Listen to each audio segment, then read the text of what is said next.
If you're building a fence for your backyard or for your garden and you're trying to figure out an easy way to make the gate for that fence, I have a very unique method that I'm trying for the first time, which I think you are going to find way easier than every other traditional method. Let me show you how I do it.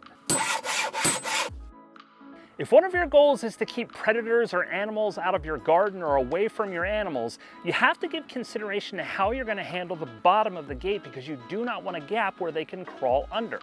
For me, I'm going to be putting a 4x4 post in the ground from post to post and then measure the gate so that it comes right across the top of that post. This will guarantee that I do not have a gap at the bottom, and there's also not a huge lip for us to step up over to get in. Once that hole is dug, get the post in place and just make sure it's as close to level as you can get it. Then you want to backfill the dirt all the way along the edges. I'm also going to drive a screw in both ends into my posts just to hold it in place even further. Now you could cement this in place if you wanted to. Honestly, I'm debating that right now and I'm not sure which direction I'm gonna go. Likely I'm not going to. I found this no-sag gate kit from Moffies on Amazon. We're gonna give this a shot. The thought process behind it is you have your hinges built into the bottom and the top corner, and then on your alternating sides, you have your other corner braces. You take your 2x4s and you run them up this side, you run them down this side and across the top, and you screw them into the brace. This takes away the need to run that weird diagonal piece, which I don't like on fence gates, I never have. And it gives you a nice clean look on the inside of your fence. So if you're putting rails across it, it's going to look really clean. At least that's the thought. It is very important that your measurements for this gate are accurate. You want to account for the thickness of the steel on these brackets as well. Each piece is approximately 1/8 of an inch in width. So if you're going to be doing your top to bottom measurement, wherever you're going to be going, stopping and starting at the bottom and top, you want to subtract 1/4 of an inch off of that measurement. This will account for 2 thicknesses of this steel in between your 2x4s. When you're going from side to side, from post to post, I'm thinking I'm gonna need to take off about 1/2 inch, because I also have to account for the hinge and I need a little room so that I can get the swing nailed down. At least that's the plan. Let's see if this works. All right, it's time to give this a shot, and I'm not gonna put every screw in place because I want to get it held in place. Hold it up against the opening over there, make sure that it fits properly, and then I'm gonna commit to the remainder of the screws. That's just how I roll. First, you have to cut your 2x4s based off of your measurements. Using those cut pieces, screw them through the brackets of the kit and get them connected to all of your 2x4s. Once you get it all connected, it'll create one large rectangle or square.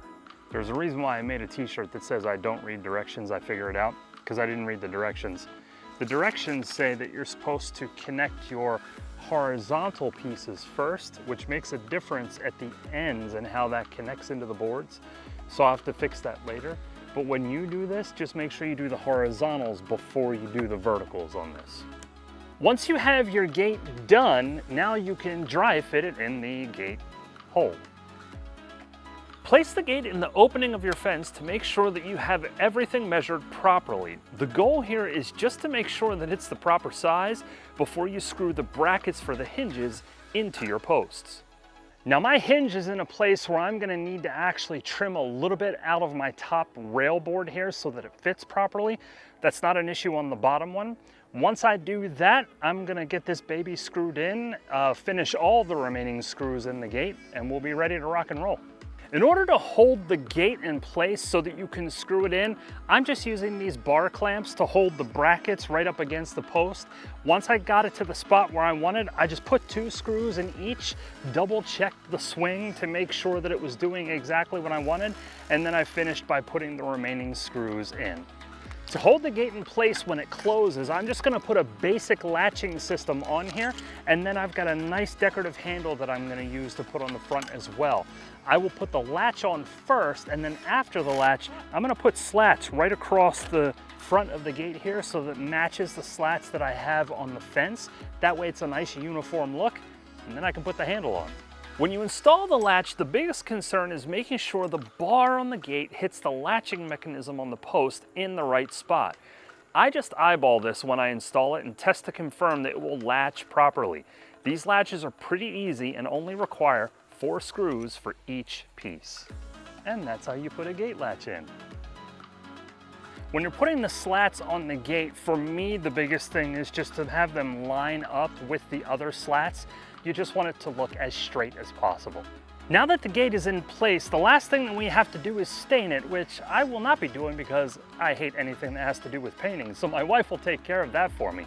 But if you're still trying to figure out how to build a fence to go with this gate, click or tap on this video. And until the next time, keep doing it yourself.